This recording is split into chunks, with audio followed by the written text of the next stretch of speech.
Pues estamos ahora en nuestra sección desde el aula, aquí para hablar con Luis Javier Carrancá de este tema del que quizá usted no haya escuchado mucho, pero que créame que es un tema relevante, este asunto de las masculinidades. Y quizá, Javier, lo primero que hay que hacer es explicarle al público de qué hablamos cuando hablamos de masculinidades. Bueno, de inicio hay que entender que la masculinidad o lo masculino y lo femenino son conceptos de género. Tenemos, digamos, que ponernos primero en el papel de entender que género y sexo son cosas distintas. A ver, empecemos por ahí. ¿Cuál es la diferenciación entre sexo y género? Pues de entrada, lo que te define el sexo son las características biológicas que tenemos al nacer, ya sea hombre, mujer o intersex, que es la categoría con la cual se define lo que coloquialmente entendemos como hermafrodita, ¿no? Ok. Entonces, pues Eso sexo, está determinado por la naturaleza, exacto, digamos, lo que por tienes al condiciones nacer, biológicas, digamos, ¿no? claro. Pero género son esas construcciones sociales, esos roles que se asignan a cada uno de los sexos. Es una construcción meramente social, es algo cultural. En esto se entiende lo masculino y lo femenino. De entrada, por ejemplo, esos roles sociales que se asignan a lo masculino es que históricamente el hombre tiene que ser el proveedor, ¿no? El hombre tiene que ser el jefe de familia, el defensor, rudo, viril, etcétera, ¿no? Y al hablar de masculinidades podemos ver que estas categorías de género que en principio se veían estrictas se van rompiendo, se van desfragmentando. Esto sucede principalmente porque las luchas feministas en inicio empiezan a destruir incluso sus propias ataduras, digamos, y entonces empiezan a decir, no, la mujer no tiene por qué ser débil, la mujer puede hacer otras cosas, tiene participación en la política. ¿Es una reivindicación desde el feminismo lo que problematiza al universo masculino? Se empieza a poner en evidencia que los roles de género no deben de ser tan estrictos, o más bien los estereotipos de género hacen daño, no deben de ir tan ligados. No existe esta vinculación directa entre género y sexo, sino que entendemos que el género es algo aparte. Y a partir de ahí ya también podemos empezar a ver que el hombre tampoco tiene que constreñirse a todos estos roles o estereotipos que socialmente se le han asignado. Normalmente el problema es que a partir de las teorías feministas solo entendemos los perjuicios que se generan a las mujeres por estos estereotipos o estos roles. Por ejemplo, si vemos que la mujer no podía votar, no tenía acceso a poderes públicos, no tenía en la casa poderes de decisión, etcétera, y todos estos se han ido deconstruyendo.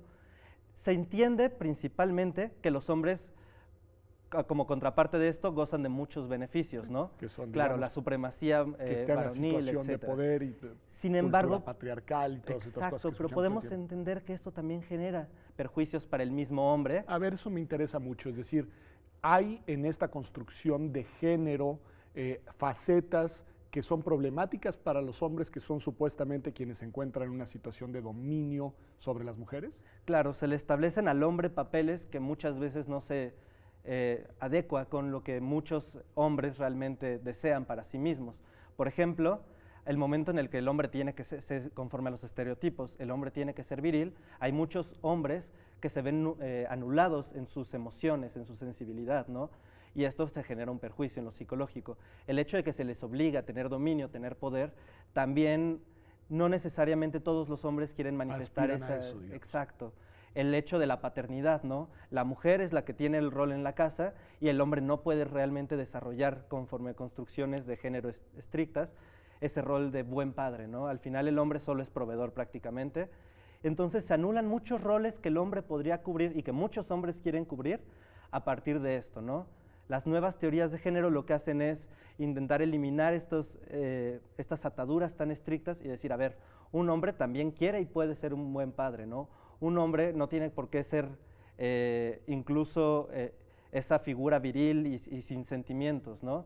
Incluso hay otra concepción que le llaman... Una pregunta, ¿esas reivindicaciones suelen venir del lado de los hombres? Es decir, ¿hay movimientos de hombres que promueven esta ruptura, digamos, de paradigmas culturales, o más bien proviene todavía desde el discurso feminista vinculado con la agenda de género? Pues aquí hay un problema, porque debemos de ver que los discursos feministas van en muchos sentidos, ¿no? Hay unos más radicales que otros, incluso hay feminismo materialista, etcétera, y dentro de esto sí hay una vertiente feminista que reivindica un poco los géneros en sí, tanto el masculino como el femenino, pero también hay ciertos hombres que están luchando en esto. Incluso yo diría que parte para poder lograr al final la igualdad de los sexos y también la igualdad incluso de géneros es que los hombres nos hagamos más responsables de estas categorías y también nosotros empecemos a formar parte, entender la igualdad y luchar dentro de la liberación femenina, pero que como contraparte también implica una liberación masculina. Una pregunta que es directa a ti. Tú eres un estudiante de Derecho de la universidad y te interesas por estos temas. ¿Por qué, Javier? Bueno, en realidad esto es en un ámbito muy personal, Okay. En dos sentidos, ¿no? Desde siempre, no sé por qué a mí me pregunté sobre los estereotipos o roles de género y sobre lo ridículo que es en algunos casos que al hombre se le impida tener emociones, ¿no? Que al hombre se le impida sentarse de una forma incluso, ¿no? Ser más abierto con ciertos temas. Siempre me pregunté eso y ya al momento en el que entras a la carrera, a la facultad, empiezas a ver ciertas cuestiones de teoría de género, empiezas a ver esto y particularmente un tema que me interesaba mucho es la defensa de los derechos del colectivo lésbico, gay, bisexual, trans, intersex, asexual y queer, ¿no? Que es el grupo... Que es el grupo que no cabe además en esta binariedad hombre-mujer y que por lo mismo es objeto de múltiples exclusiones, Exacto. discriminaciones, prejuicios. ¿Y por qué particularmente en esos grupos sientes que hay ahí una agenda de derechos humanos especialmente relevante? Pues sí, o sea, al final creo yo que cuando hablamos de igualdad ya se ha interiorizado mucho igualdad racial, ¿no?